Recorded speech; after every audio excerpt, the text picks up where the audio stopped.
ahead and get started. So I know we got some new people on the line here. So Dedric Polite, this is my beautiful wife, Krystal Polite.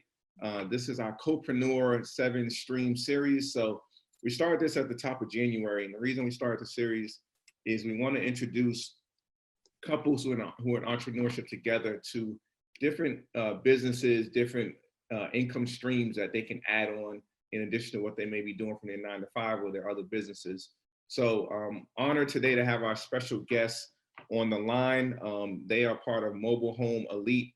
We met Byron and Sharneice, what was it, about a year ago, almost a year ago in Chicago. Definitely fellow co-preneurs and a fellow power couple. Very impressed by them. And what they're going to talk to you guys about is mobile homes. You guys all know that, we're real estate investors. We're also entrepreneurs. And, we're always looking for ways to, how can you buy something for less than what you can sell it for? And whether it's a house, whether it's a mobile home, whether it's a car or watch, that's what business is all about. So they're here to talk to you guys about the mobile home niche. The mobile home is a niche within real estate investing. For those who are not familiar with it, they may call them trailer parks, but the proper term is mobile homes. But the reason I like this niche is because it's less competition, right? Everybody and their mother is trying to flip houses at wholesale right now. Right. But that's 99%. Less than 1/10 of 1% is going after mobile homes. That's why I really like this niche that they're in. So it's really something, guys, if you may be struggling with wholesaling houses, or you come across this type of mobile homes, it's something you should definitely look into. So without further ado, I'm going to hand it over to Byron and Sharneice. Thank you so much, man. Thank y'all. Thank y'all. So yeah, I'm Byron Sellers. I'm Sharneice Williams, and we make up the Mobile Home Elite Investors. So, man, we've been doing this now for about, going on 2 years? 2.5 years. 2.5 years, yeah. Yeah, so give you guys just some background story on us. I'll start. So myself, I have been in the transportation industry for 10 years, and I was fired from my job March 3rd, 2017. That was the day I decided I was gonna go all in entrepreneurship. And trust me, it was a struggle, right? I did I probably invested about $10,000 in personal development. I had to get my mind right before I got my money right. And at a time that I really wanted to get into real estate, I was driving Lyft because I had to make ends meet. And I remember coming across a podcast on Bigger Pockets about mobile home investing. And I remember I was driving and the people told me, hey, you know what? Can you turn this off? We want to listen to music.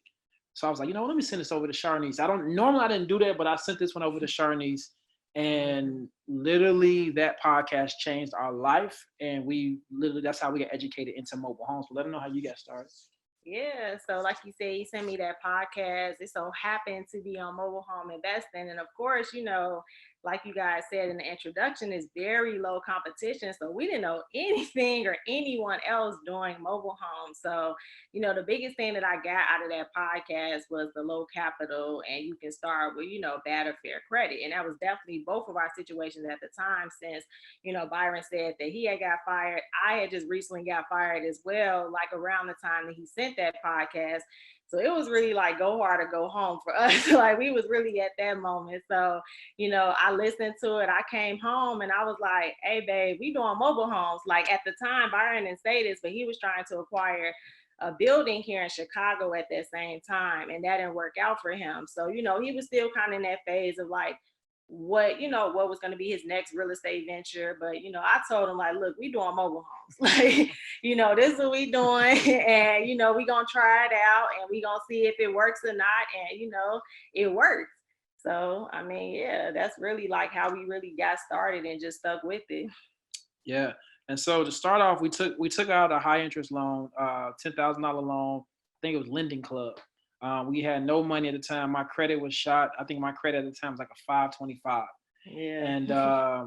And so we just dug in. We made a list of over 500 mobile home parks. We called at least 250. Sharneice, I would say, called probably 200. I got the other 50. Yeah, Byron didn't like to get on the phone like that. So I kind of did the cold calling at the beginning. And the cool thing about it is that I actually ended up talking to the vice president of the 5th largest mobile home corporation in the country. And what stuck out was really my name. They was like, whoa, I see Sharneice coming up a lot for mobile homes. And I think that just really had the vice president, you know, want to get on the phone with me. So then we actually ended up flying out. They were in Denver, their headquarters. So we actually ended up flying out to Denver and sitting down with him. And that was a really dope experience because he also just kind of gave us that push and that blessing to be like, no, you guys are in the right niche. Yeah. So I know the people are probably wondering, like, you know, hey, give me some how, right? Give me some of that how. And so one thing we really want to discuss is basically 5 reasons why mobile home investing is basically lucrative, right?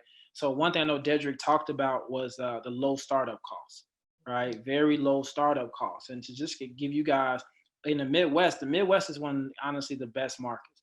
We started with mobile homes. We bought 2 mobile homes. We purchased for $4,300. We got one for $500, and the other one we paid $3,700.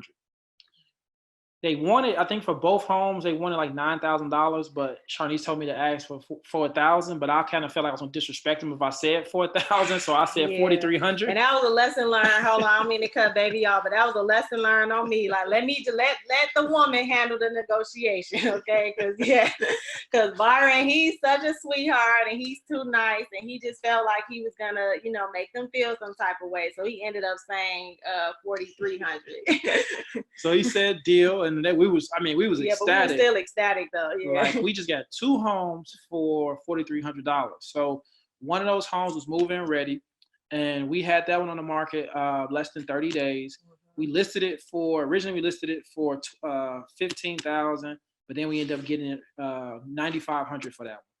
Then we turned around to rehab. The rehab took about 2.5 months, and the reason why, because I had one guy and I had to pick him up and take him to the job every day, and he told me his schedule.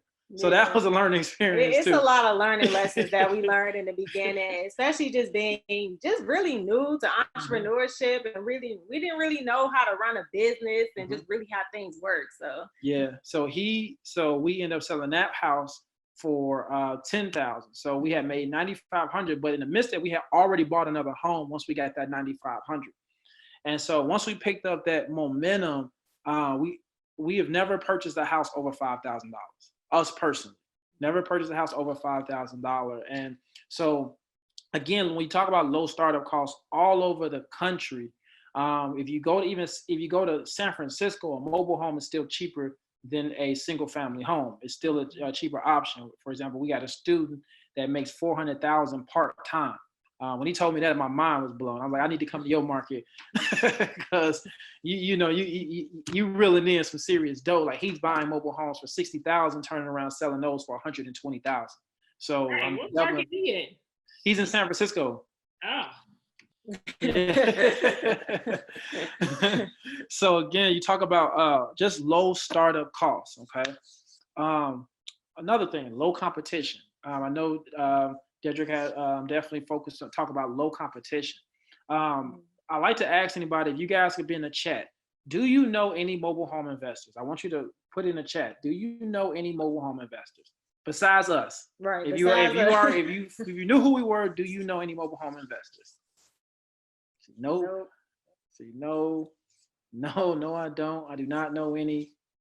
Cool. Okay, nice. Yeah, I'm gonna show them the map. Yep. So I'm gonna go ahead. I'm gonna share my screen real quick with you guys because I want to show you guys something. I love the fact that you guys are saying no, you do not know any mobile home investors. So give me 1 second. I want to share this with you guys because this is what we call. I think I can share that. Motivation map. Here we go. So this is what we call our motivation map. For everybody who said no, I want you to look at your state. Okay, you see the police out there in North Carolina. Look at North Carolina. Man, y'all, opportunity is booming out there. Like, me and Byron, we in Chicago. Real juicy in North Carolina. Man.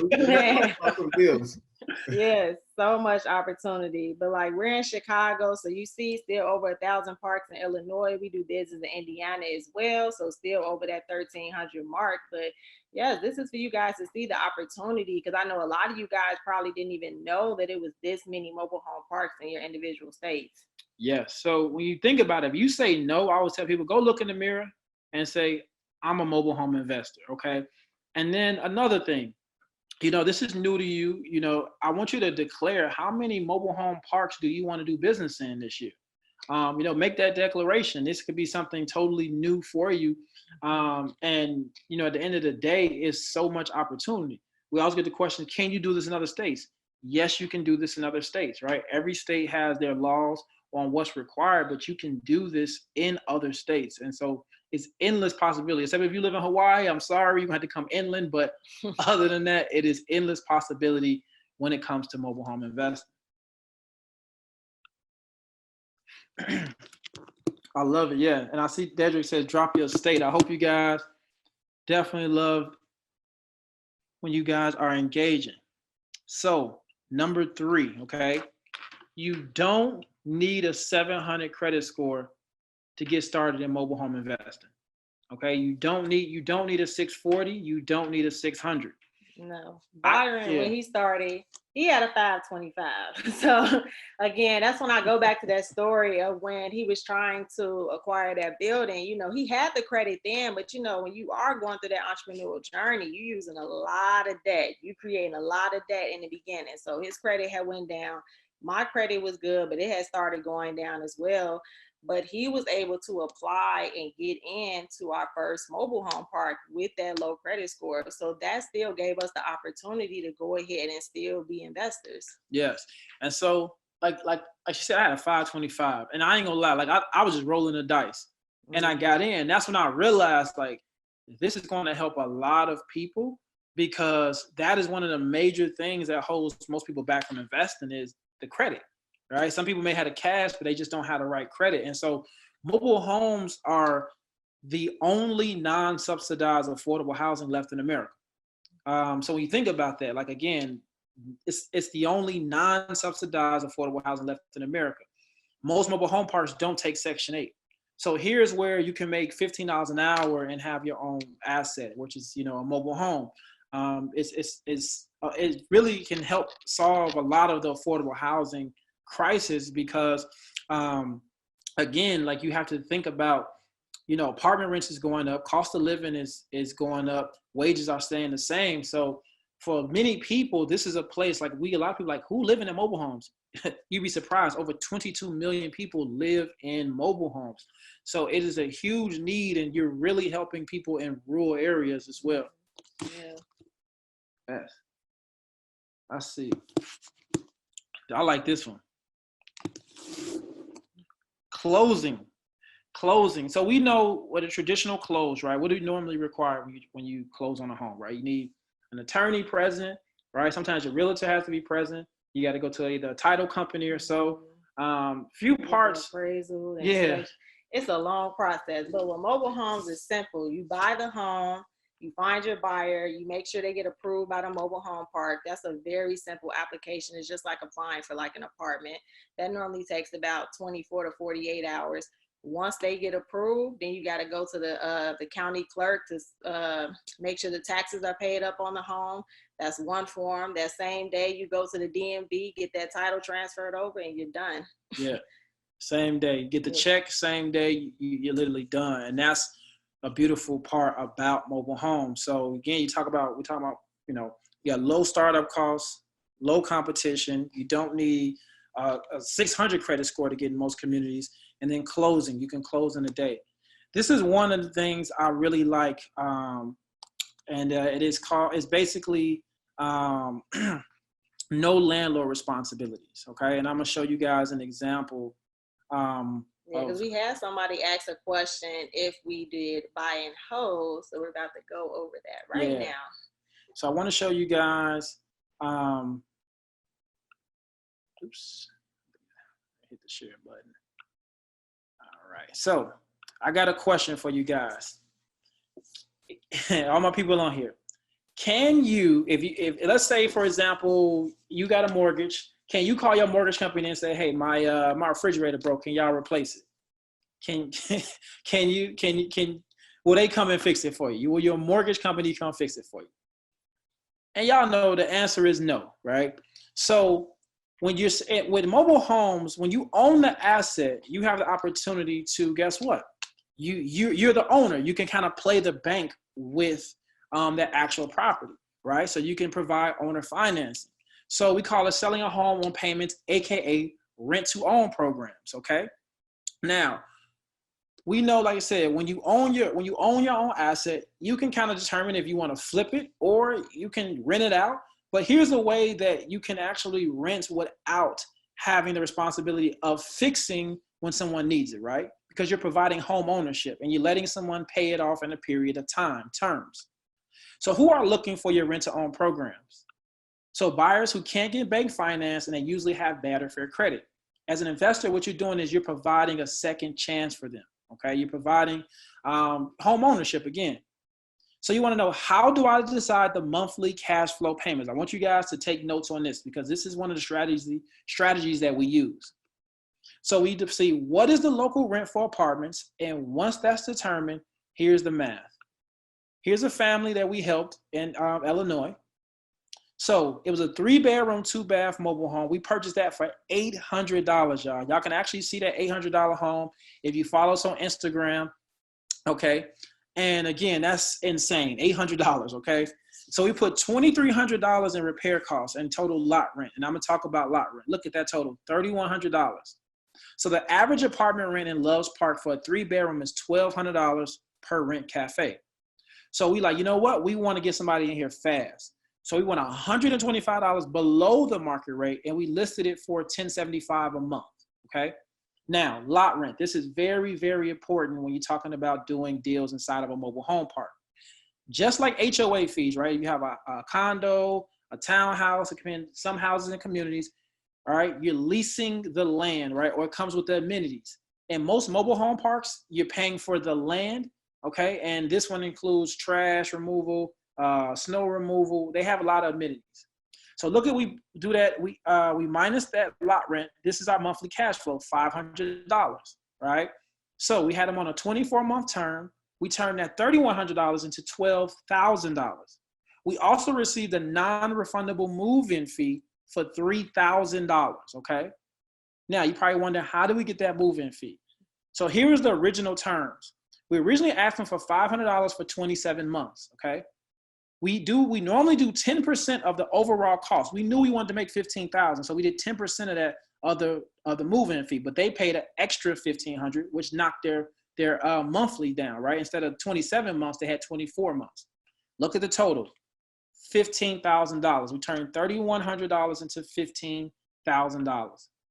That's a 383.87% ROI from that in literally 2 years.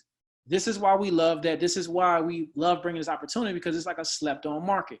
If you research, it's one of the highest cash-on-cash returns. This is an example of our payments. The orange is what they do, and then the green is them pretty much paying on time, paying us, showing you guys some passive income.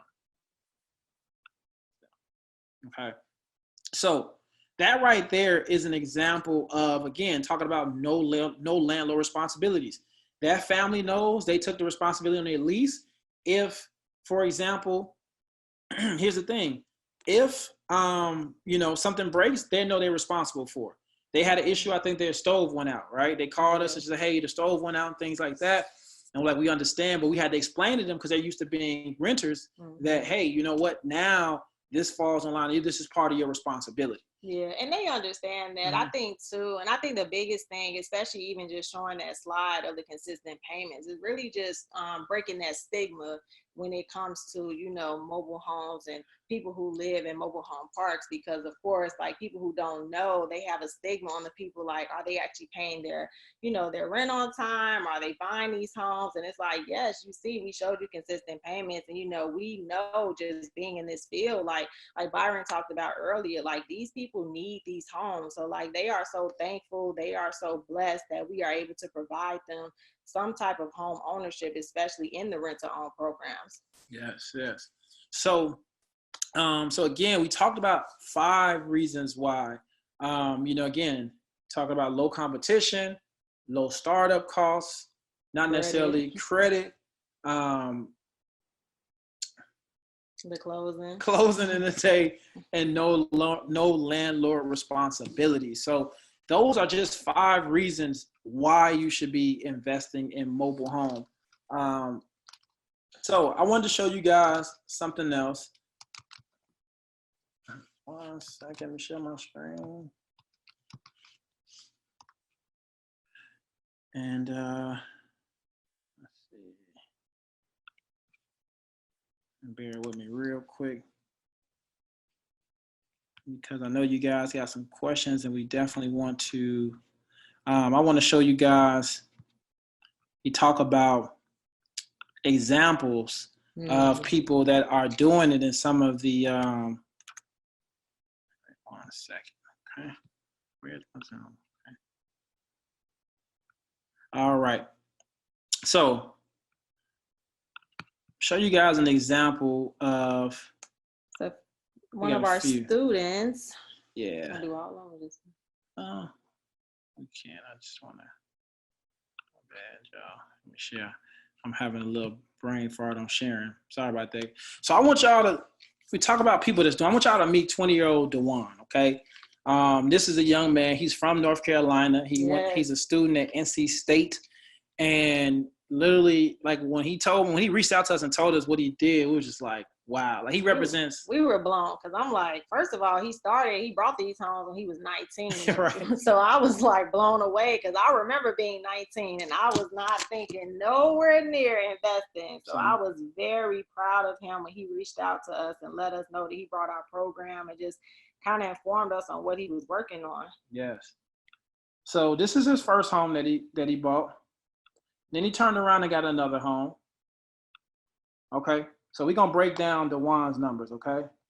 So purchased a 2-bed, 2-bath, and a 3-bed, 2-bath in North Carolina. Purchase price $6,500. And then his second home he turned around and got for $8,500. 2-bed, 2-bath, he's getting $650 a month. Now here's the thing, he's renting. You can rent in this business. You don't necessarily have to have a strategy where, you're not the landlord, but he's renting. So he's getting some experience. The 3-bed, 2-bath, he's renting for $675. Now look how low his lot rent is. His lot rent is only $200 per home. Look what he's cash flowing at 20 years old, $925 a month, and he's still in college. Yeah. So like, man, when I tell y'all that's huge, like, man, that's I love what the young man is doing. So we have another one. This is Maya. So Maya is another one of our students. She's down in Georgia. So I don't know what it is. We be having some rock star students. They want to come and purchase 2 homes. But the cool thing that I loved about Maya and her story is that you can see on this picture, she was pregnant during this investing journey. She came to me and she said, Sharneice, I want to go ahead and start making some passive income so that when I deliver, I don't have to stress about that extra money or, about, if I want to quickly go back to work or not. Like, she wanted to put some things in place, and she did that. So let me break down Maya's numbers. So again, Maya's in Georgia. So she's down in the metro Atlanta area. She purchased 2 homes, a 3-bedroom, 2-bath, and a 2-bedroom, 1-bath. But I want you guys to focus on that purchase price for both homes, $7,300 for 2 mobile homes. That was a great, great deal that Maya found for her first mobile home deal. So she's getting $875 for the 2-bedroom, $950 for the 3-bedroom. Look at her lot rent, $380. That's still that's a good lot rent. So if you add that up and subtract that lot rent, you see Maya's monthly cash flow. She's cash flowing $1,065 a month on these 2 mobile homes. So Maya is doing an amazing job down there in Atlanta. Yes, no. Definitely. Come back. Oops. Stop the share. Okay. Cool. So yeah. So I mean, honestly, again, we want to show you guys some examples, but one thing I want to kind of touch on is some of the challenges, right? Because we showed you guys, again, how to make some passive income. We showed you guys some deals that some of the students did. But one thing we always, you want to talk about some of the bad stuff that comes along with mobile homes, right? And so one thing is, since it's cheaper, when it comes to the cost of mobile homes, you think about, should I say, the issues that come with it. So one thing with mobile homes, I'm gonna tell you guys this: you're not dealing with luxury real estate. And so when you're having somebody that's buying a $150,000 house, normally, the guidelines, they're ready, they come into the table, and it's now.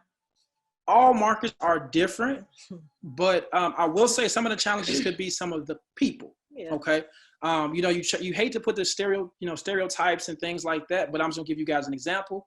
It's the difference between working with somebody in the hood and working with somebody that's living downtown living. All right, so you got to know your customer. So one thing, frustration can happen. Sometimes you kind of you got to be very patient. Yeah, that's what I was gonna hop in and say. It really just take patience, and it's about educating the buyer as well, just letting them know the process. And once you do that, and you'll know if your buyer is serious or not just by them coming out to actually see the home, because you're gonna get a lot of leads online. But if that buyer actually physically comes out and sees the home, then they're a serious lead. So that's when you want to continue to follow up with that person and kind of build that relationship. Yes, no, definitely.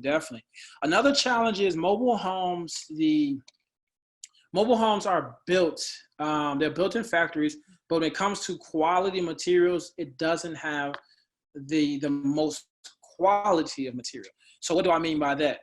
If in a mobile home, let's say any leaks or so happens in the floor, that wood can get very, start to dry rot. And literally we've seen homes where you walk in, you literally can walk through the floor. The mobile home roof is very, very fragile. You never see anyone walking on top of a mobile home roof, right? And I will always encourage you, never get on top of a mobile home roof, because your foot can definitely go through that. Yes. Okay. Leave that to the professionals. Right. So, if you're in colder climates, I think we've seen some people, let's see, we're checking in. We got some Georgia, we got Florida. I know my people in Wisconsin. Everywhere else hot. Yeah. So you talk about for Winterize, you gotta winterize mobile homes, because that can be any climate that gets snow, or you get below 30 degrees. That can be very, very costly if you don't winterize that home. Now, when I say costly compared to a single family house, not that bad. It may cost you like $3-4 grand in the plumbing, but at the end of the day, if this is something that that you want to do, you definitely got to deal with that. And then let me see, another challenge could be a park manager. Certain park managers, it's not really friendly. So don't get discouraged by that, right? Yeah, just don't take it personal. Honestly, if you go in there and they're, having that attitude where they don't necessarily want to work with you, then that's fine. Because again, we showed you guys that map. Some of you guys live in states like North Carolina with over 3,000 mobile home parks. So why would you get discouraged by one park manager? You just got to kind of have that mindset to keep going, because there's so much opportunity out there. Yes. So really, I want to give you guys some how, and give you guys some good value, because we showed you guys a few images. So one thing I know I see someone asking, how do you find deals? So one of the first things I want to tell you to do is definitely drive for dollars, right? Drive for dollars. One thing I know I love about the Police deal machine, all right? Right. They go drive for dollars, but that applies to mobile homes, okay? Oh yeah, that's like our number one prospecting that we do. Mm-hmm. So I'm gonna tell you guys a great way to start. You go to Google Maps, okay? You go to Google Maps, and then you type in mobile home parks. That will give you a whole synopsis of what's everything around. You can literally take your mouse, and then it'll see, search here. And you're gonna see most mobile home parks are along highways. They're mostly along all down highways, because back in the day, a lot of mobile home parks were built near that because they understood, again, transportation and things like that. They also are more in rural areas. So you're going to see more mobile homes and like further out from the city. Okay, like when you have mobile home parks near the city, those are going to be a little bit more expensive, but again, those are a little bit further out. So driving for dollars, and I'm gonna give you guys one more. I got to give you guys some value. Okay, Craigslist. You can find a lot of mobile homes on Craigslist. Okay, a lot of people you might start looking on Zillow and Redfin. Those are going to be your newer mobile homes. The newer, the high price, the off-market deals that we find, like you said, Craigslist, and really driving for dollars. Like, you got to get old school. You got to get in that car and just start driving and actually talking to these sellers and these park managers in person, and then get your negotiation on, like seeing what they're offering and then negotiating that price based on, like Byron just talked about, it may be some things that's wrong with the mobile home. Use those things, while you're walking through, is negotiation tactics. Yes. So here's another thing. When you're talking to park managers are really a gatekeeper of doing business inside of a park. You want to lead with value. When you come in there and say, hey, I'm an investor, what you got? Can I buy in your park? They're going to probably say nothing, right? Because for them, they hear from dealers, and their biggest fear is that you're going to buy a house in their park and you're going to pull that house out of their park. Right. So now they stuck with it. Right. And that can cost, if any home is moved out of a park, that can cost them $22,000 and up. $22,000 and up. And as a park owner, I would not want homes snatched out of my park. So you really want to lead with, hey, listen, how can I make your job easier? I normally buy and flip mobile homes. I help people get on payments. How can I help occupy this park? How can I add value to you? What do you need help with? And that kind of eases the park manager when they hear, okay, well, you can help me, versus what can you do for me? When you go in there leading like, what can you do for me? Yeah, they're not gonna want to work with you. And then too, even when you're going in the park, you want to make sure that the park even has homes available in your price range. We get so many people in our DM that gets kind of discouraged by even going inside the park, and I always ask them like, well, did you even ask if they have homes in your price range? And they're like, oh, that's a great question. I'm like, yes, you need to be doing that, because that can save you a lot of disappointment, because if they don't even have homes in your price range or in your budget, then you don't need to have the investor conversation anyway. Yes, no, that's so true. And then also just be confident. Like, you can go to mobile home parks. It's not like no compound. It's not this scary place. It's not scary. I know some are gonna look a little sketchy though. I'm gonna be honest, but I mean, you can still drive through there. Yeah, no, definitely. I mean, listen, I've been to parks. I've talked to owners that had Confederate flag hats on and all the other stuff. Yeah. Listen, money is green. As long as they don't come, if they disrespect me, I know to walk away. I'm in their hood, so I'm not gonna try it. So, at the end of the day, it's all about how can I still provide, value, whatever their beliefs are, that's their beliefs. It's all, how can I add value and how can I assist them, with their mobile home, whether it's either buying or, helping selling their mobile home. Okay. And then one more thing I want to add, for you guys, wholesaling. Wholesaling is an option in mobile homes, right? A lot of times we hear the buy and flip. We hear, just holding on. You can wholesale mobile homes. You can definitely wholesale mobile homes. Most buyers do not know how to sell their home. They just have it there for sale sign up. Then 9 times 10, they're not going to get a realtor. And most realtors are not going to really try to sell a $5,000, $10,000. They don't take mobile homes serious. So that's when you as the investor comes in.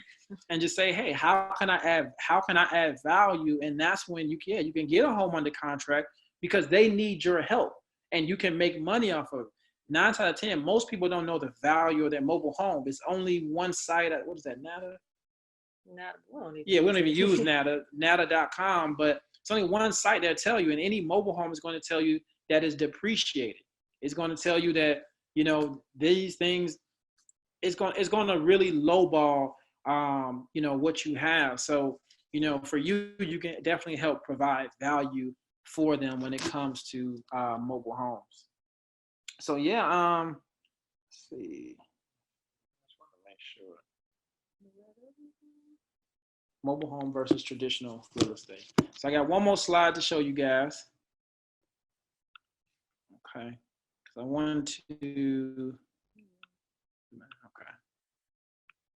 So So I wanted to show you guys just some numbers. And again, this is the reason why you should diversify. Okay, that's the biggest thing. I always tell you guys to diversify. All right, cool. So I'm gonna share. So multifamily versus mobile homes, okay? So I want to break down some numbers. This is a property in Chicago, the Inglewood neighborhood. You guys sometimes may hear it on the news. It's not the worst neighborhood in the world, but it has some properties that you can get very affordable. So this particular property is say $160,000, right? Now on the high end for rent, I can get about $1,300 per unit. Okay, income, I get about $2,600 a month because it's a 2-unit with a basement. Look at my income per year, $31,200 a year, pretty good. Look in 5 years, $156,000 in 5 years. That could be my mortgage. That could be, if I have $160,000. Now, mobile homes, depending on what market you are, because here's the thing, Sharneice and I have been able to get homes for $5,000. But every market differs. I've seen some ones from Washington, you can see mobile homes up there for $32,000, but they can still sell for $70,000. Now, with that same $160,000, I can possibly buy 32 properties. Will it be more work? Yes, but let's break down the numbers. Now, remember we talked about rent to own earlier, right? How I had that family paying $500 a month. Now, let's just say I took a minimum of $350 per unit. Income for those 32 units, once I get them all filled, $11,200 a month. Look at my income for a year, $134,200. Look at it in 5 years, $672,000. Man, I love these numbers. This is the cool thing about us as we continue to grow. That's one of our numbers that, we like, hey, we getting close, right? Because we understand in 5 years that we can go take that out of that money. We can go get 2 income properties, some actual real estate, and continue to grow. So these are some possibilities when you talk about mobile homes and, multifamily or traditional houses. You have a lot of flexibility to help you build up that cash flow to go for the bigger wins. So definitely wanted to show you guys that. And now if you guys have some questions or. Well, this has been awesome, guys. Appreciate y'all sharing. Absolutely. Thank you. In the chat. You want to start from the top here? Oh, yeah. So one of the questions came, they said, do you buy and hold mobile homes and rent them out? Nice. So we do the buy and hold. We don't necessarily we do the rent to own. Yeah, we do rent to own. We don't do rent because I don't want to be a landlord. So I kind of got that. I had that established with Byron in the beginning, and he just kind of fell through, Yeah. And honestly, our properties are so far. So that's one thing too. Yeah, that's another reason why. Yeah. Our properties are over an hour and a half away. Yeah. So we knew that if we took on that responsibility, I feel like we wouldn't be able to service our tenants and as fast as possible. Yeah, that's great. So it's called seller financing. For those who don't know, basically, you're the bank, so they're paying you as the bank. So that tenant, they have their responsibilities like they own it. So like Byron and Sharneice said, if the refrigerator breaks, they don't call you. You gotta take care of it because it's like they own it. They're on payments to buy it from you. So that's we love that. We do that with some of our houses as well. Nice. That's awesome. Crystal Jenkins had a question. It's actually one that I've thought of as well. She says, I have quite a few mobile home leads, but I don't know how to evaluate them, right? Because they're different than a regular house. Once you purchase the mobile home, that's a separate question. So how do you just go about, you come across a mobile home lead, let's say on Craigslist, is from the 1970s, they're asking 15 grand. How do you even evaluate what it might be worth? Nice. So one thing I love about this is we normally determine the value. So whatever I buy it for, I'm already listing it for 3 times that price automatically. And the reason why, because I understand the need for affordable housing. It's not necessarily like comps, like it's really hard to determine comps because most of the time the comps is just what our home's selling for in that particular park. It's not like there's parks all over. So for you actually can take a house, like I said, it's not, when you look at, again, a single family value, right? I want to say, and I apologize, what's the queen's name again? Crystal. Krystal, in that case for you, when you come across those leads, I want to just give you some advice. It's a lot of new hungry investors that are looking for mobile homes.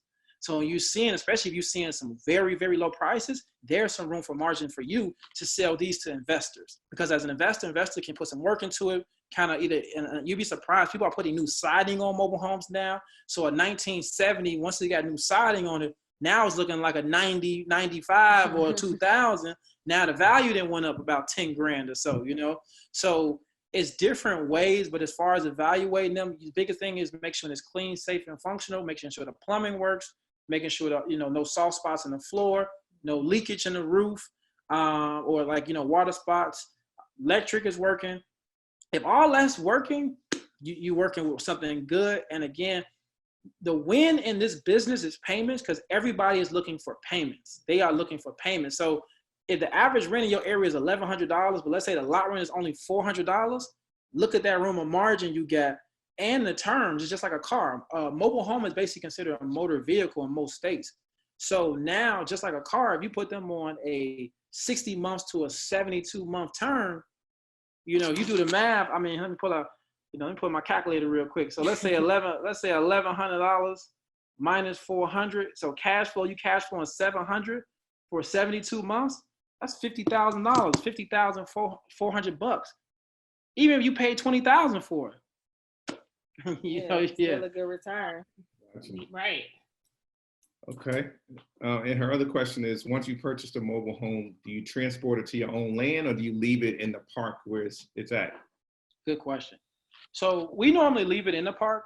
You know, again, for the relationships that we have with the park owners and park managers. Yeah, but just to not get you off, because every park manager and owner is going to be different. Some park owners and managers, they will let you move the home out of the park if they feel that they want a newer home on that space, because most parks, they are trying to redevelop their park anyway. So most parks will, but we kind of, based on our relationship we have, we don't move a lot of mobile homes. We strictly just kind of stick to the mobile home communities. Yes, but you have very large margins if you move that home to land, and that land, you know, if you get it developed, septic, well, you can package that up and you can almost sell that as the same price as a single family home, depending on what single family homes are going for in that market. Because now it is, once the mobile home is on private land, it becomes real estate. It's no longer a mobile home in a park. So you can kind of go based on comps and things like that. And again, for example, let's say you do buy a mobile home for $15,000, you move it to the land, let's say everything, you might be all land close to $40,000. Now you can put that, depending on what, you know, homes are selling for, now at $125,000 price tag on that. Yeah, we see that a lot in North Carolina.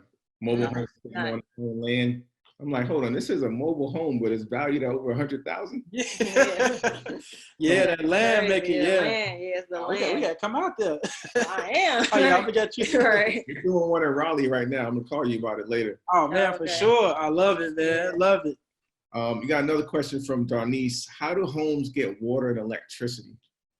Nice. So if it's in a park, it's already hooked up. They have gas lines, electric lines, the water. They already have coming up. If you have a mobile home on land, that's the biggest thing. You know, whether you're getting well and septic hooked up to it.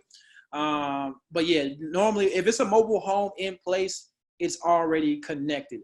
You know, like I mean, if you're looking to get it on land, you're just gonna have it come out and they're gonna zone it and then develop, you know, get it developed for you.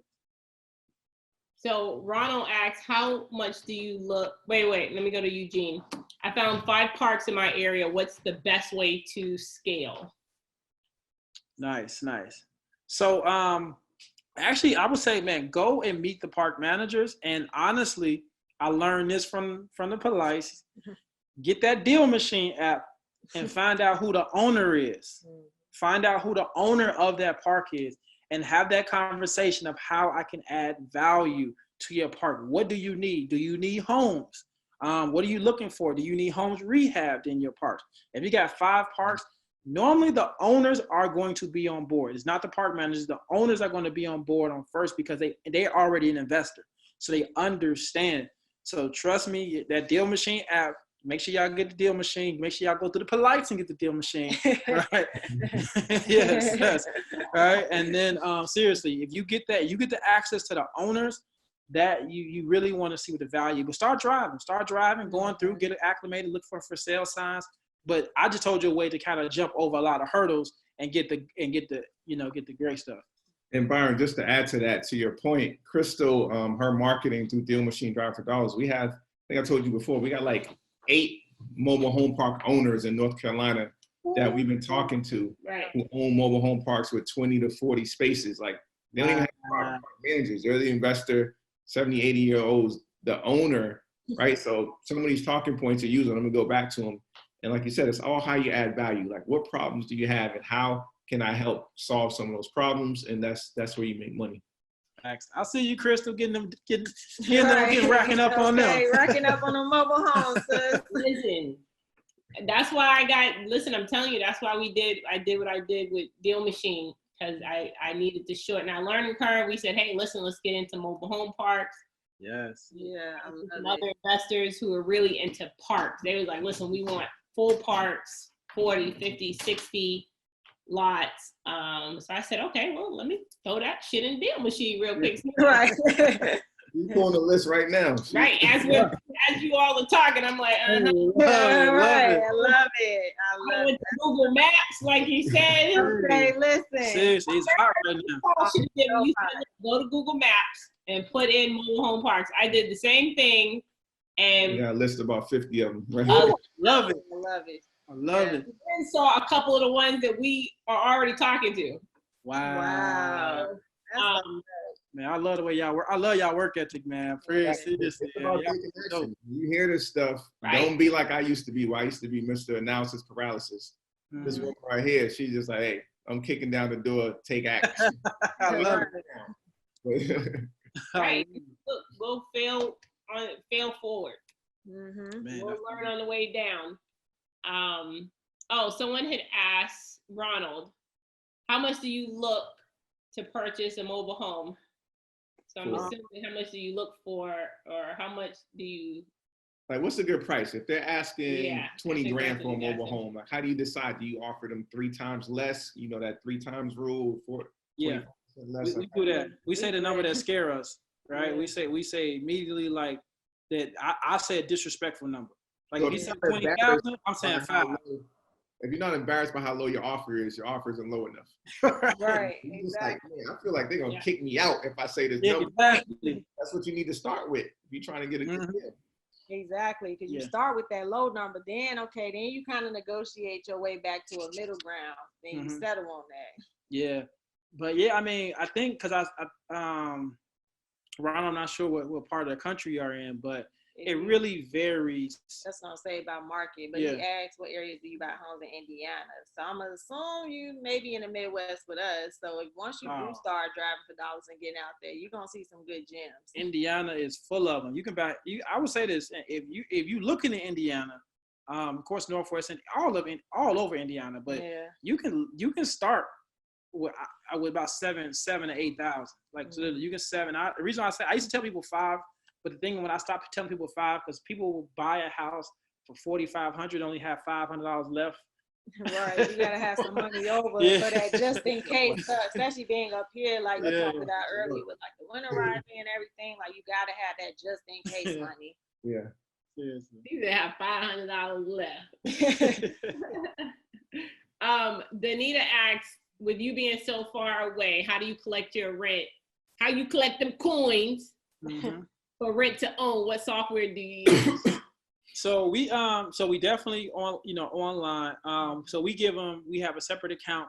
We give them an account number so they can put it in Chase. All right, and then I'm gonna give you guys a gem, man. It's one time I normally don't give everybody the tea, but I'm gonna do it today because this is my favorite couple right here. We use a program. It's a free landlord program called Cozy.co. COZ.co. Yep. Very easy, user friendly. What does that do? So it manages all your property. You can collect rent. It's free. Normally they pay out. So if it's on the the free portion, it takes 5 days for it to go in your account. They'll put all the late fees and everything like that. You'll put the terms. You can run background checks. That's your background credit checks. Credit checks. We did our credit checks, background checks. So listing. They'll list it on realtor.com, listed on properties, I think.com. Yeah, it's awesome. We love it. We have no issue. Oh, you can't. Yeah, it's free 99. $3.99. Yeah. Yeah, somebody see Shantae put Cozy is awesome. Yeah, man. Yeah, Jen did too. Yeah. Right. It's love Cozy. Yep, I looked at them when we were looking at our property management software. Someone had recommended Cozy to me back then. So I have a question for you guys. Because I typically market to mobile home park owners, like I've never done the marketing to individual mobile home owners, right? When you guys get out there and you drive for dollars, are you looking for parks specifically to speak to, say, property managers? Or do you find greater results with, hey, listen, let's go find this park. And then within that park, you look for, like in Deal Machine, you'll pull up all the absentee owners and then reach out to the absentee owners first. So, I'm sorry. Nope, that's it. Okay. So one of the things we do is, first of all, we'll definitely go through the park looking for the for sale signs.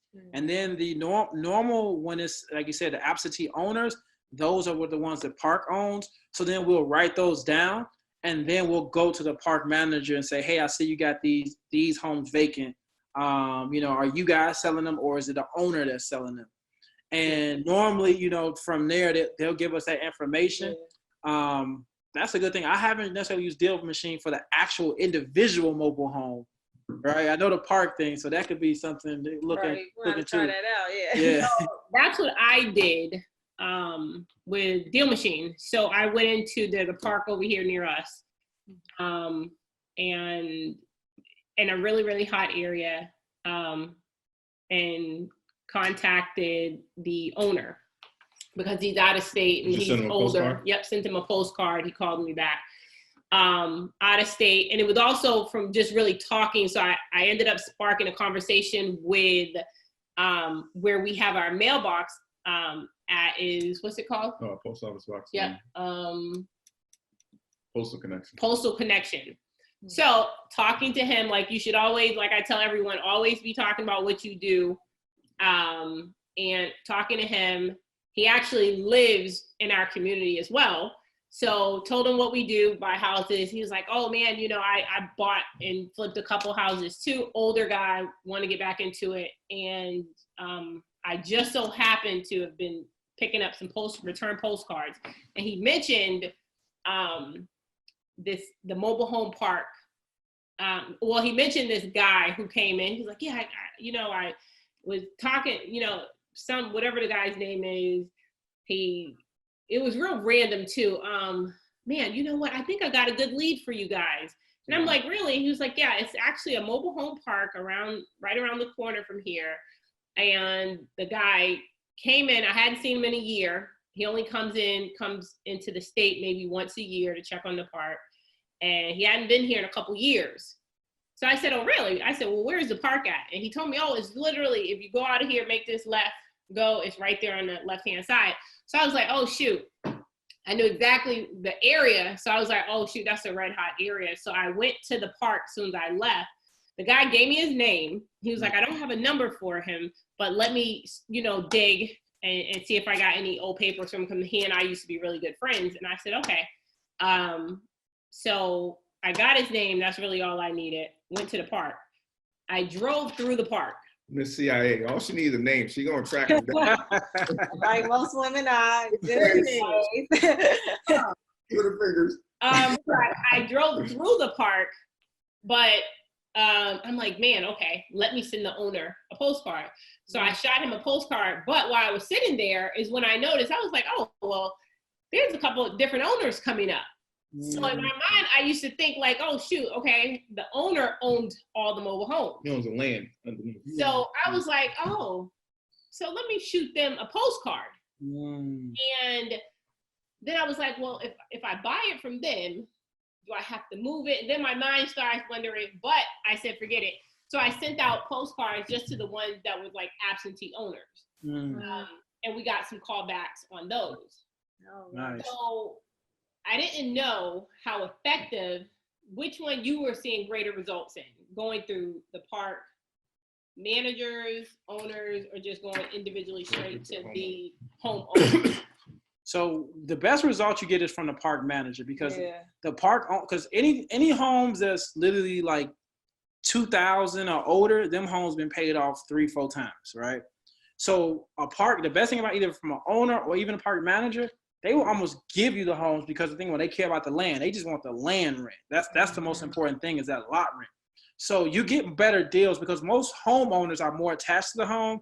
So and then too, I feel like too with sellers, you kind of gotta watch out, especially being a new investor. Shady. Yeah, a lot of these like sellers, not the park manager, but the sellers, they can be a little shady when it comes to like they won't tell you the truth as far as they owe lot rent. It's a lot of things you got to take to consideration. So that's why we always say, like Byron just said, it is better if you just kind of go through the park manager, because you know it's easier negotiation. Yeah, no, definitely, because like, you know, I would say if the seller of that house doesn't want to sit down with the park manager, or they always saying, I don't want to deal with them, that's a red flag. Yeah, that's a red flag. That mean they owe lot rent. 9 times out of 10, they probably not supposed to be selling that house. So that's why they're trying to avoid the situation, just trying to take your money and run. So yeah, it's a process. Yeah, but that owner's gonna give you the best deal, because I'm gonna tell you this, you can literally talk to an owner, like, hey, why don't you give me some houses? Yeah, like seriously, like that's how I up. talk to owners. Like, why don't you give me some houses and give me some free lot rent? I'll go ahead and get them up to speed, and then you know you'll get your lot rent, and we'll go from there. And 9 times they're like, yeah, because they want a full park. An owner wants his park fully occupied, because that's more money for them. Like for them to own a house, that's cool, but that's more problems for them, because if they own a house, 9 times they have renters, and renters, you know, sometimes renters can, you know, not really take care of the property like that. So most newer mobile home park owners, they want that. They just want the lot rent. Like just fill them. Cool, you can have it. And you know. So that's why it's good to have park owners. And like how you doing, Krystal? That's amazing, because I'm telling you, like they will give you those homes. Okay. And question. So here, I'm not running into a lot of parks that have owners. I mean, not owners, park managers. Okay. Literally, it's just we're going directly to the owners, and they're the ones managing them because they're older. Yeah, they're the old school ones. Yeah, don't know mom and pop parks. Yeah, you want it done right, you do it yourself. So these are all like 60, 70-year-old guys and girls who they've owned it for 40, 50 years. Yeah. So I haven't ran into one yet that has a park manager. How do I know? How will I recognize? Will they have an office or something there, or office? Yeah, office. And then you'll notice too, like for example, most older parks, like you said, those guys are 60 years old. A lot of them don't even have websites. Nope. They got websites, email addresses. Yep. Yep. And so the reason why that's clutch is because out of 45,000 mobile home parks, only 4,000 are institutionally owned, meaning like, you know, the larger corporations own them. So you got to think about it. It's over 41,000 mobile home parks that's say by those, you know, those 60, 70-year-old people that their kids don't want the mobile home parks. They don't really understand the value. And so like now is the time to like, man, like I'm so happy that y'all do that, because it is like, man, like seriously right now, it's so many mobile home park like buyers ready. And the price we've seen, when I first started looking at mobile home parks, we were seeing like 30-unit mobile home parks go for like 400,000, 500,000. Now 1.2, 1.3, like it's crazy. Yeah. And in a year though, it's a gold rush. Yeah. That's crazy. So Latoya, who's from our home state of Massachusetts, shout out to Boston. So she says the homes in my area are outside my budget. So the average single family home in Massachusetts is like 600,000. And I'd imagine you don't see many mobile homes unless you go way out to the western part of the state. So she's asking, she wants to get into business. Would you suggest buying properties in other states as your first investment, or is it best to buy in your area when you're starting out? Good question, Latoya. So here's the thing. If you have friends that's like in Georgia, possibly Friends North or Carolina. family. Yeah. Yeah, like, yes. The thing right now, virtual mobile home investing is kind of reaching like a new wave now. So it's people doing it, but you have to make sure you find somebody trustworthy. Whereas, like for a single family home, I know I could find somebody in any state that's an expert and, get vouched for it. But there's not a lot of people right now that you can probably vouch for and say that you can do that. Right, So they know mobile homes. Right. So that's the only thing about like investing. It's kind of like you gotta find that partner, that boots on the ground that can kind of be your person in the state that you decide to invest in. Yeah, but I would say, LaToya, you possibly look into wholesaling, see how you can help somebody out, add value, and just build your capital up that way. Good. So Shavonda said, I noticed the entire mobile home park was for sale and the broker info was listed as soon as you enter the property. Do I need to just reach out to the broker? So it sounds like she's found one that's on the market. Mm-hmm. So, I mean, from our experience, typically when something hits the open market, they're asking retail. So your chances of getting a deal are slim now. Right. You may 1 in 1,000 get a deal, but we buy all of our stuff off market. Right. Going to the seller, going to Craigslist, going to the mama's, auntie's, friend's, nephew who told us they want to sell their mobile home. Exactly. That's where you get the best deal. So going through a broker, usually they're going to be asking retail price. Yeah.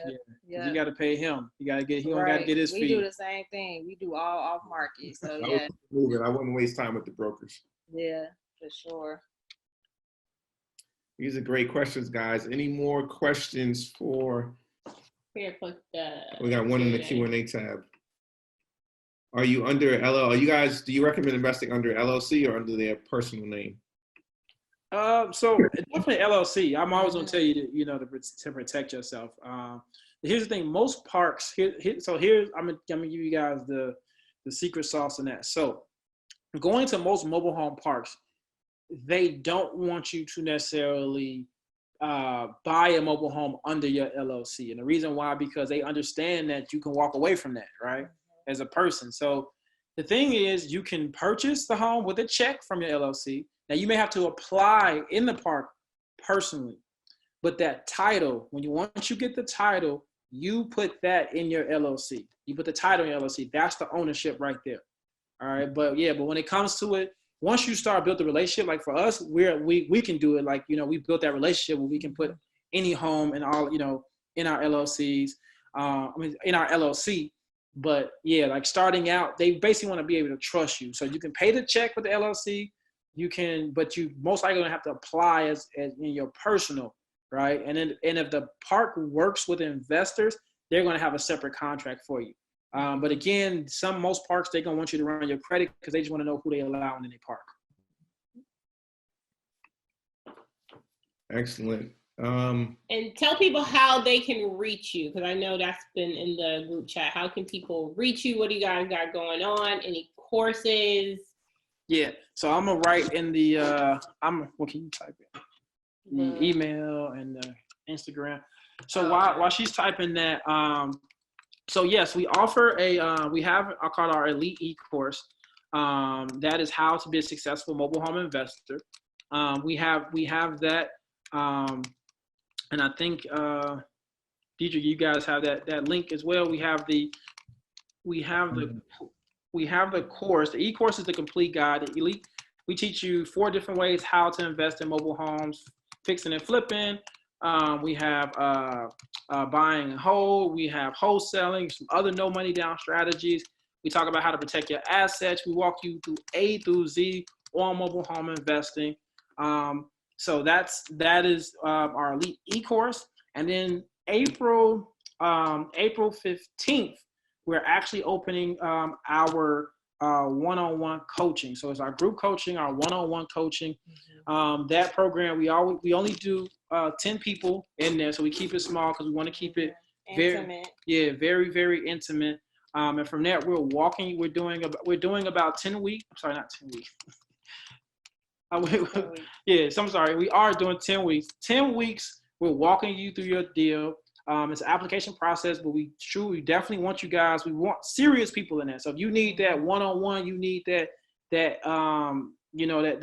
access to me and Sharneice. Again, we do it 10 people. That way we can manage it. We don't want anything that we can't manage in that way, we can give you that hands-on. I could take 5, she could take 5 people, and then we make the best of it.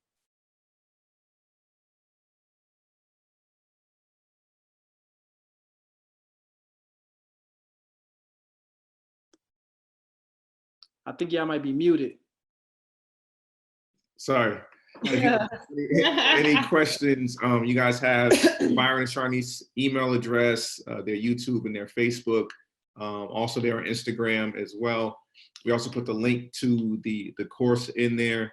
And yeah, we just appreciate you guys, appreciate your time. Thanks for sharing this valuable information with our audience here. Yes, Thank you for having us, man. Thank you. And Angie got a question in here. She said, do you use a lawyer for your contracts? So starting off, we did. It's always a good practice. The cool thing about it, in our course, we actually show you guys, or even our coaching, we show you guys where to get those contracts at, even online. If you don't want to necessarily go to an attorney, when we first started, they charged us $900 per contract. And then when we found them online, we was like, right. But we have an attorney now, though. Yeah. We have an attorney now for all of our business, including that as well. But yeah, it is ways online too that you can get a contract. What? $900. So what's your Instagram? Is it just Mobile Home Elite?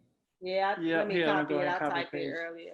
Yep, at Mobile Home Elite Investors. I'm gonna go ahead and put it in the you guys do webinars on every week? Wednesday. Every Wednesday. Yep.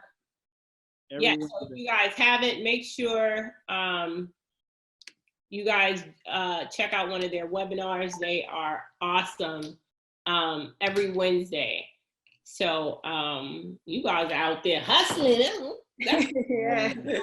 We trying to be like y'all. We trying to be like y'all. Be like the polite, okay? That Dubai money, huh?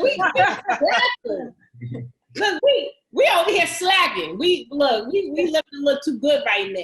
We got this grind hustle. Hey, let's do it, man. Dubai money going, y'all. And could you just do me one more favor before we jump off here? Could you put that map back up just so people can see? I found that even when we were all in DC together. Yeah. Put that map up. Everybody was like, "What? That's how many's in my state?" Mind blown. Yeah. No, we got to look at each other like. All right, hold on one second. Yeah, the motivation map. This will keep us going. Mm-hmm. Can't stop, won't stop. A lot of opportunity out there. There you go. So look at that. Texas, California, Oregon, Georgia. I mean, there's opportunity in almost every state. Yeah. And something else that they touched on, guys, which I know one of you asked the question about, investing outside of your market. So like Massachusetts, we are from there. So that's 85 parks. And I can tell you where like 3 of them are in the city of Boston because there's in the city. But like Dedric said, I would definitely look at investing outside where you have boots on the ground that you trust. And look at this map and look at the opportunities. Start looking and be like, yo, you know what? I ain't even realize I got a cousin in Texas. Okay, look, hit up cuz. Like, what's up, cuz? Yeah, my aunt, uncle, and Nene and Boot them. Okay. Texas. Y'all only see each other for the family reunions. Listen, do like me and Dedric do. We sit down with our family and we always try and open up opportunities for them to join what we're doing. So that way, if they choose not to, can't no one come calling us, asking us for money. Yep. Oh, yep. Right. I try to put you on. Right. And you get the information for free. We give it to them for free. So, we're trying to teach you to fish. Mm-hmm. Start getting family involved in some of these real estate endeavors, and you'll scale a little quicker than what you normally would. Mobile home parks is a great way to do it and to get your feet wet, I think, with investing outside of your market. And it's definitely a lot easier than houses. And that's what people don't understand is this mobile home investing is a lot easier than houses. Like you said, just the contracts alone tie you up. Yep. And, So, okay, I'm sorry. yeah, look at this map, guys, while they have it up, and start thinking about where your cousins is from the family reunions. If you're not in an area that has a lot, start looking at some of these other places, and reaching out to some people. Start having them conversations. Mm-hmm. What were you gonna say, Byron? No, and I love it too, because like how you explained, like it's a lot, easier because there's lower risk. Like if you talking about you messing with 120, 150,000 plus, and you go over budget on there, Right. you got some problems, Exactly. Exactly. Gina, you raised your hand. You have a question?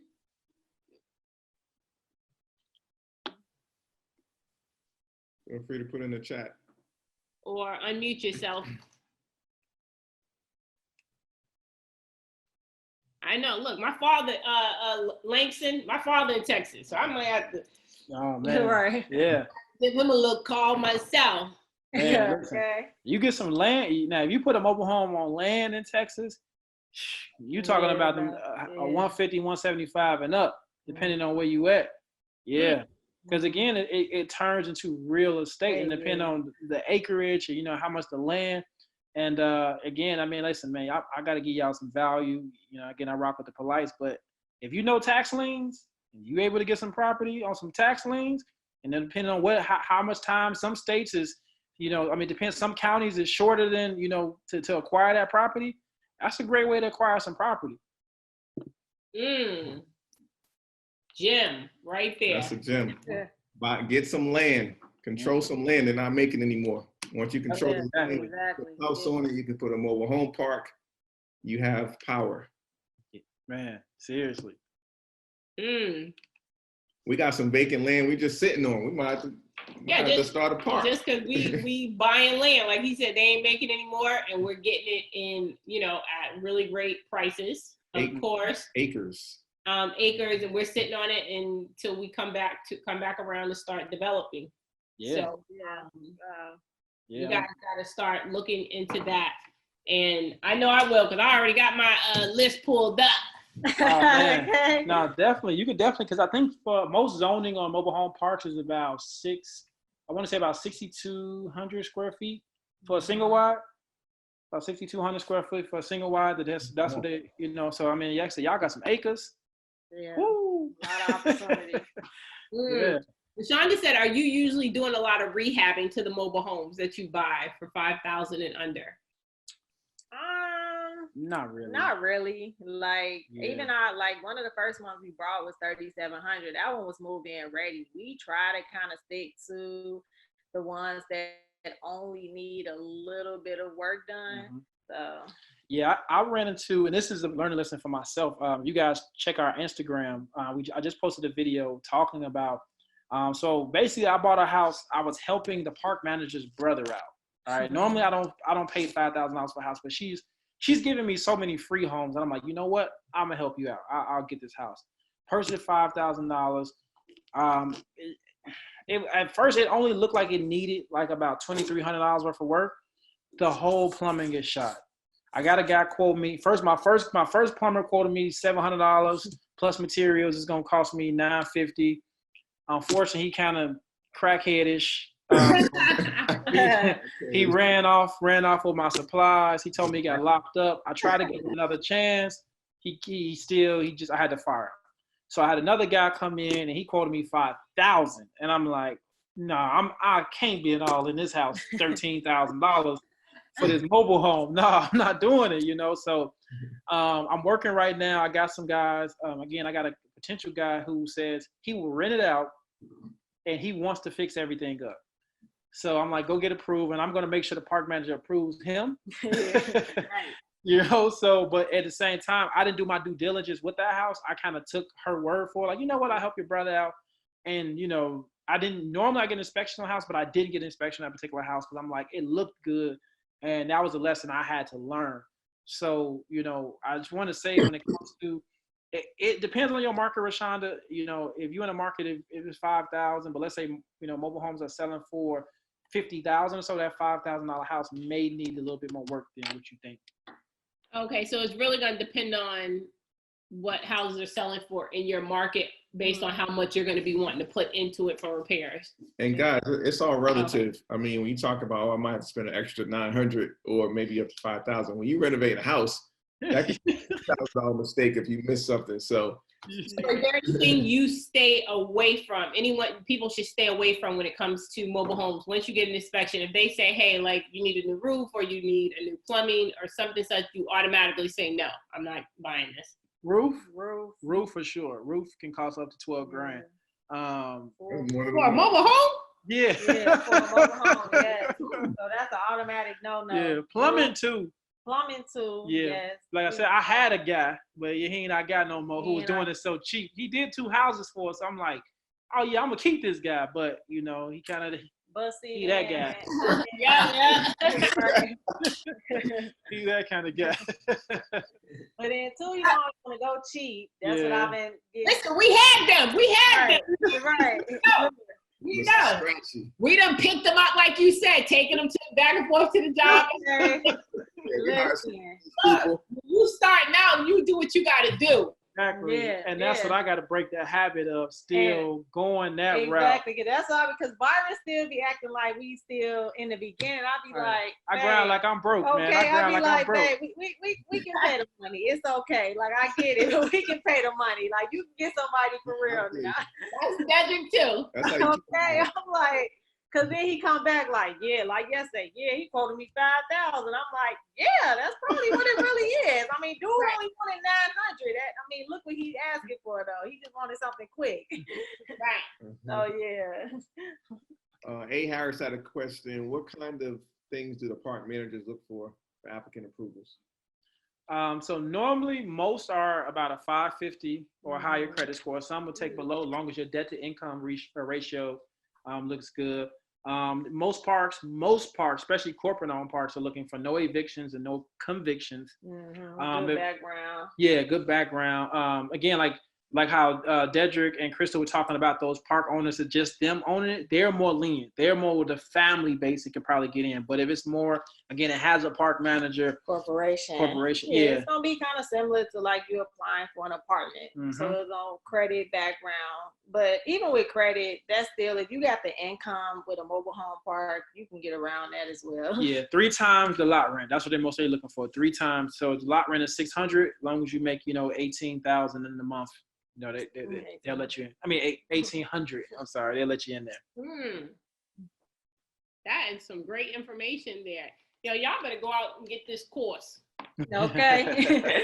Because that's when we spill all the tea. This is just like a little snippet. Yeah. Y'all better go out and get this course. What's the price on you guys' course? So, man, it's right now is only $499. Only $499. Yes. Yep. And we did that because we wanted so many people. Our goal was to get 1,000 people to get started, low cost, so they can be like, wow, look at my return on investment. So we reached that 1,000 mark. We working on a new one right now. So they ain't gonna cost $499 no more. So right.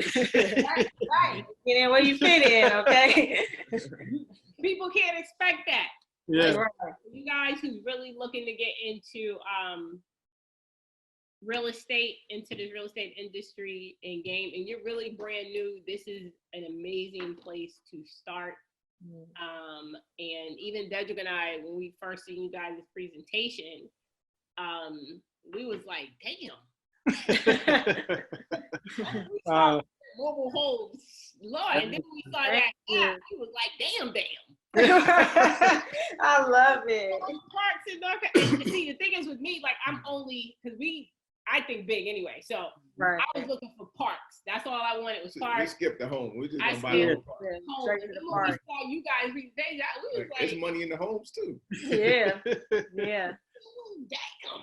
We need to pivot. That's what it's called, you guys. You got to pivot sometimes. You gotta pivot. Listen, we know how to do the housing thing. Yeah. Saw you guys' presentation, we was like, look, people lie, numbers don't. Okay, man, that's listen. so true. Numbers, we was like, Matter of fact, you know, Men lie, we women saw lie, it was a men row lie. of all of us sitting over there when you guys were presenting, right? Oh, Yeah. yeah. It was called our whole Rich Friends crew. We were all beside each other on these chairs, and all of us started looking at each other like. Everybody was like, Going on Craigslist. Like, hold on, let me see if I can. Right, like, Oh, hold on, man. let me see. Yeah, I love DC. I want to Man, say I at love least DC. 20 to 35 people came to us and they like, man, I found this home for 3,000. I found the this whole home for weekend, 5,000. I'm like, they get were it. so excited, yeah. Buy it. Right. you definitely, I'm telling you, when you get information like this, and then you have a course to back it up, and you have someone that you can actually reach out to. I tell people all the time, that's how we scaled. We shortened our learning curve Right. by literally buying courses, paying for one-on-ones, coaches, mentoring. That's how we scaled. Absolutely. We skipped a lot of shit, but we went to the people who were experts in their niche. It was like, yo, teach us what you're doing, teach us how to do this, teach us how to market, teach us this. Because we're not YouTube university. We're not going to kill ourselves. You can only get so far on YouTube. Right. Yeah. It's a puzzle. Yeah, it's a puzzle. It's a puzzle. You got to put the piece together. in. Yeah. Figure it out. You Yeah. call somebody or message the expert and, hey, listen, I got one on the hook. What do I do to What do close I do to this? close this? Mhm. Like, That's literally how we scaled. you got to pay people for their expertise. That's all we did. And that's what shortened our learning curve. So for any of you guys really looking to get into real estate, make sure you check out their course. Make sure you check out their Wednesday webinars. You can find them on all social media, Mobile Home Elite Investors. These guys are killing it. They also have a podcast that they did with Earn Your Leisure. Yeah. That is out. So definitely make sure you check that out. That's still probably their #1 podcast, right? Yeah, it is. That shocked us, That man. shocked us. Yeah, Like, we don't take it for granted either. yeah, I'm gonna be real quick, and then even with you guys, I'm gonna tell you how amazing. Like, we found out about you guys at the beginning of our journey. It was a student of ours. It was actually our first class. Her name was Gia, and she saw you guys at We Live, and she called us that night, like, yo, I seen this couple that like they reminded me of y'all. Like, they so right. and she told us about Deal Machine. She told us exactly how y'all wholesale that mobile home park, like how you told it We Live. And we like, that blew our mind. Like, right. I'm like, wow. So we followed y'all instantly. Like, oh yeah, we gotta follow them. Yeah, and then Rashana had her. Rashana had the event, and literally probably a month later we got to meet. I'm like, yo, God works so amazing. It's amazing. So absolutely. And we kicked it in Chicago in Chi-Town. Yes, sir. Right. Yeah. It was warm. Yeah. Right. It was warm. Right. You ain't need a coat. We'll be in Chicago in June for Rashana's conference. Yep. Okay. Oh yeah, you already know we're sure. gonna definitely get up. You know, I mean, if with this whole Corona. Right. You know. Passed by then. Hopefully it passed by then. So but we're gonna make sure we all kick it and hang out there. Yeah, for sure. And shoot Thank you guys so much for joining us. Thank y'all for having us, man. We truly appreciate y'all. Appreciate you guys so much, and we really appreciate all you guys who attended and jumped on with us. Hey, Tommy, we see you both.